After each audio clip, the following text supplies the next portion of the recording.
Public millage hearing number 1 to order. Mr. Adams, we need the purpose of the hearing.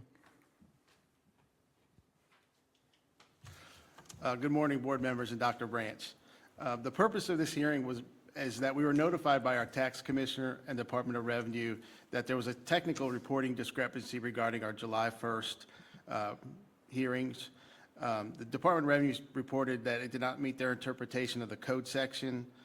Their interpretation of the code section is 7 days plus 1. We are committed to resolving this matter and are holding two new hearings to ensure we move forward appropriately. We re-advertised the 2 hearings in the legal organ on August 15th, and those hearings will be held today, August 23rd.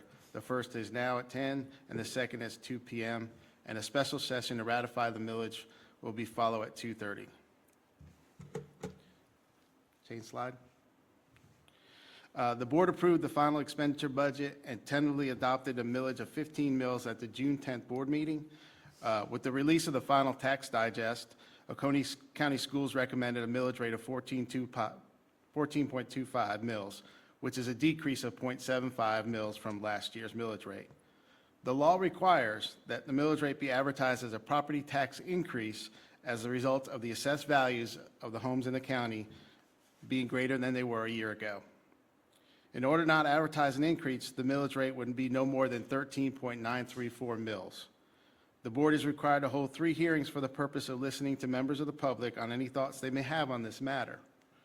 The previous 6 p.m. meeting on July 8th met the DOR requirements and will count it as a 3rd meeting. The final adoption of the millage rate will be ratified at today's special session. The budget presentation, budget calendars, budget documents are posted on Assembly with the corresponding meeting dates mentioned earlier. The hearing dates and times have been posted on the school district website, social media accounts, and in a legal organ, and all advertisements have been published as required.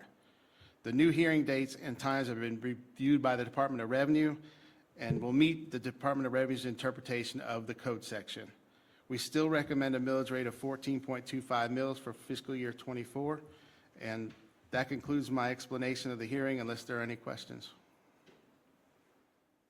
Thank you.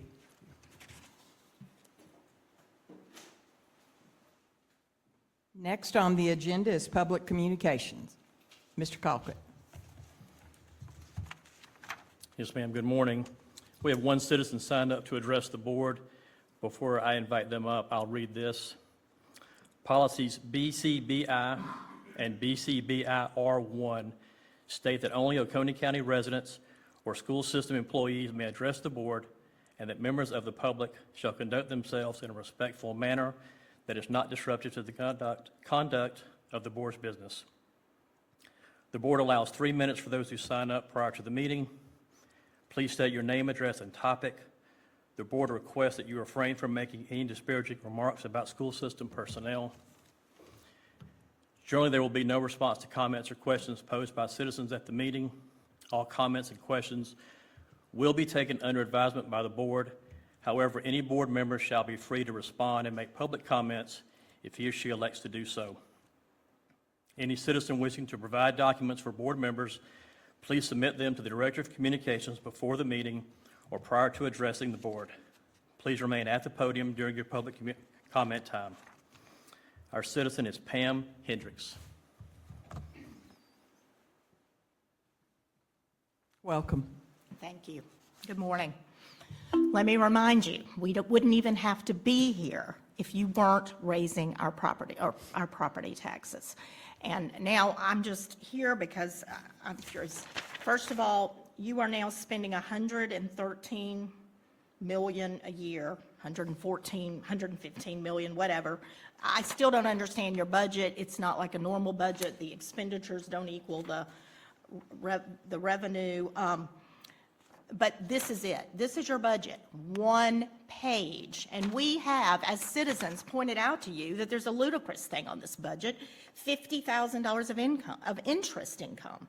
Well, you're sitting normally on about a balance of 45 million. So, and we've shown that that interest income last year was $2 million. So, by putting $50,000 on this budget, you are already taking $2 million more in property taxes than you need to. So I'm just here today to request that you please set the rate where it should be, 13.934. That would not require a tax increase. We wouldn't even have to be here. And we're being here just because you all got sloppy and we're having multiple public hearings. I want to remind you, I've said it before, your enrollment is declining and your budget is going up. Explain that to me. If this is about educating students, then the budget should never be going up if the enrollment is going down. And I'm hearing stories out there. I know we've lost some students to Bethlehem Christian. That was out on Facebook. Part of it is y'all are not answering to the citizens, to the parents. You're not listening to us. And you know, people are getting frustrated and they're pulling out of our very good system. My boys graduated from this system. I'm a product. I went K through 12 through the public schools, got an excellent education back in the 80s. But let me tell you, back then, people used to be careful with the money. My uncle was the school board chairman down in Morgan County. My mother was a teacher. I remember they questioned every penny they spent. Now we're standing in this new Taj Mahal where 3 levels of administration exist before we ever even enter the administration in the schools. I can remember the time Mr. Woody Williams was both the chemistry teacher at the high school and he was the superintendent. People used to double up on jobs. This is crazy. One thing that came out of the people coming to the last meeting is that I guess music is being piped into the bathrooms here. I'm going to go check it out as soon as I leave here. Thank you. Thank you. Ms. Argo, that concludes public communication. Thank you. Meeting's adjourned.